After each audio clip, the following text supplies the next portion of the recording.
Big Boss Malayalam season 7 big bang വീക്കിൻ്റെ മൂന്നാമത്തെ ദിവസത്തെ 3.5 ലക്ഷത്തിൻ്റെ ഗെയിം ഇങ്ങനെയായിരുന്നു. ബിഗ് ബോസ് വീട്ടിൽ നിലവിൽ 7 മത്സരാർത്ഥികളാണുള്ളത്. 7 മത്സരാർത്ഥികൾക്കും 50,000 രൂപ എന്ന കണക്കിൽ 3.5 ലക്ഷം രൂപയാണ് ആ റൗണ്ടിൽ ഉണ്ടായിരുന്നത്.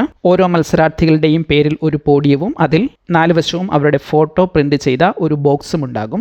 വ്യത്യസ്തമായ 4 റൗണ്ടുകളിലായി മറ്റു മത്സരാർത്ഥികളുടെ ബോക്സുകൾ തട്ടിയെടുത്ത് ബിഗ് ബോസ് വീട്ടിൽ സജ്ജീകരിച്ചിരിക്കുന്ന വേസ്റ്റ് ബിന്നിൽ നിക്ഷേപിച്ച് ഓരോരുത്തരെയും ഔട്ടാക്കുക എന്നതാണ് ഗെയിം. ആർക്കും സ്വന്തം ബോക്സുകൾ സംരക്ഷിക്കാൻ കഴിയില്ല. ഈ ഗെയിമിൽ അക്ബറും നൂറയും ചേർന്ന് ഒരു തീരുമാനത്തിലെത്തി. ഇരുവരും പരസ്പരം മറ്റേയാളുടെ ബോക്സ് സംരക്ഷിക്കും എന്ന രീതിയിലായിരുന്നു. അല്ലെങ്കിൽ ഒരാൾ 2 പേരുടെയും ബോക്സ് സംരക്ഷിക്കുകയും മറ്റേയാൾ ഔട്ടാക്കാൻ ശ്രമിക്കുകയും ചെയ്യുമെന്ന രീതിയിൽ അവർ ഒരുമിച്ച് കളിക്കാൻ തീരുമാനിച്ചു. ഗെയിം 3-ാമത്തെ റൗണ്ട് കഴിഞ്ഞ് 4-ാമത്തെ റൗണ്ടിലേക്ക് എത്തുമ്പോൾ അക്ബർ, ആദില, നൂറ എന്നിവർ മാത്രമായിരുന്നു വിജയിച്ചു നിന്നിരുന്നത്. ആ ഒരു ഘട്ടത്തിലും അക്ബറും നൂറയും ഒരുമിച്ച് നിന്ന് ആദിലയെ പുറത്താക്കുകയാണ് ചെയ്തത്. അങ്ങനെ നേരത്തെ നിശ്ചയിച്ചിരുന്ന 4 റൗണ്ടുകളിൽ അവസാന റൗണ്ട് കഴിഞ്ഞപ്പോൾ അക്ബറും നൂറയും മാത്രമായി. ഈ സമയം ബിഗ് ബോസ് വീട്ടിലെ എല്ലാ മത്സരാർത്ഥികളെയും ഒരുമിച്ച് കൂട്ടി ഇവർ 2 പേരിൽ ആർക്കാണ് ഈ 3.5 ലക്ഷം രൂപ ലഭിക്കേണ്ടത് എന്ന് എല്ലാവരും ചേർന്ന് തീരുമാനിക്കാൻ ആവശ്യപ്പെട്ടു. മത്സരാർത്ഥികളുടെ വോട്ടുകളുടെ അടിസ്ഥാനത്തിൽ നൂറയ്ക്ക് 3.5 ലക്ഷം രൂപ നൽകി. ഇതിൽ നിർണായകമായ 1-2 കാര്യങ്ങൾ. ആദ്യ റൗണ്ടിൽ തന്നെ പലരും സ്വന്തം ബോക്സ് സംരക്ഷിക്കാൻ ശ്രമിച്ചപ്പോൾ അനീഷ് സ്വന്തം ബോക്സ് സംരക്ഷിക്കാതെ മറ്റുള്ളവരുടെ ബോക്സ് സംരക്ഷിക്കാൻ നോക്കി, അഥവാ സ്വന്തം ബോക്സ് സംരക്ഷിക്കാൻ നോക്കിയില്ല. അതുകൊണ്ട് തന്നെ ആദ്യം ഔട്ടായത് അനീഷായിരുന്നു. ആ റൗണ്ടിൽ കാര്യമായി ആ നിയമം പാലിച്ചത് അനീഷ് തന്നെയായിരുന്നു.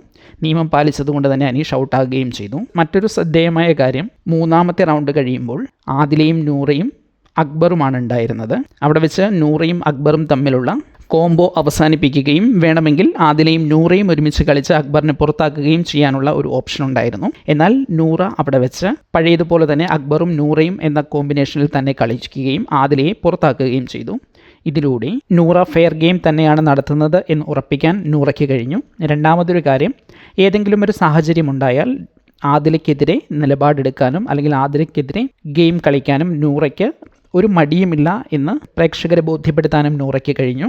ഇതും നൂറയ്ക്കും ആദിലയ്ക്കും, പ്രത്യേകിച്ച് നൂറയ്ക്കും ഒരു പോസിറ്റീവ് മൈലേജ് നൽകുന്ന ഒരു കാര്യമാണ്. ഇനി മറ്റൊരു കാര്യം, ഈ ഗെയിമിൽ ഗെയിം സ്ട്രാറ്റജി പ്ലാൻ ചെയ്ത സമയത്ത് ഇവർ ചെയ്യാതിരുന്ന ഒരു മിസ്റ്റേക്ക് ഇതാണ്. ഇവർക്ക് ഇങ്ങനെ ഗെയിം പ്ലാൻ ചെയ്യാമായിരുന്നു. ഏതായാലും ഒരാൾക്ക് മാത്രമേ ജയിക്കാൻ കഴിയൂ എന്ന് ബിഗ് ബോസ് പറഞ്ഞിരുന്നു. അതുകൊണ്ട് തന്നെ ഏതെങ്കിലും ഒരാൾക്ക് ഗെയിമിൽ നിന്ന് പണം കിട്ടൂ എന്ന് അവർക്കറിയാമായിരുന്നു.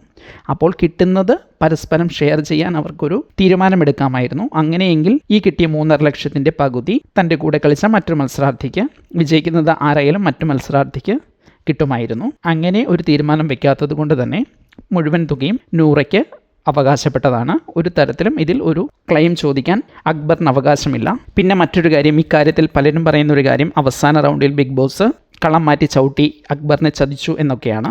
ഈ ടാസ്കിലൂടെ 3.5 ലക്ഷം രൂപ സ്വന്തമാക്കാനുള്ള മത്സരാർത്ഥികളെ തിരഞ്ഞെടുക്കാനുള്ള ടാസ്ക് എന്ന രീതിയിൽ തന്നെയാണ് പറഞ്ഞത്. ഈ രീതിയിൽ തന്നെയാണ് അവസാന റൗണ്ടും എന്ന് ബിഗ് ബോസ് പറഞ്ഞിട്ടില്ല. ബിഗ് ബോസ് അതിലേക്ക് അർഹതയുള്ളവരെ കണ്ടെത്താൻ വേണ്ടി എന്നാണ് പറഞ്ഞത്. അതായത് ഇതിൻ്റെ അവസാന സമയത്ത് മറ്റൊരു ട്വിസ്റ്റ് ഉണ്ടാകും എന്ന സൂചന ബിഗ് ബോസ് അത്ര ക്ലിയർ ആയിട്ടല്ലെങ്കിലും നേരത്തെ തന്നെ നൽകിയിരുന്നു എന്ന് സാരം. ഏതായാലും ഈ ടാസ്കിലൂടെ 3.5 ലക്ഷം രൂപ നൂറ സ്വന്തമാക്കിയിരിക്കുന്നു.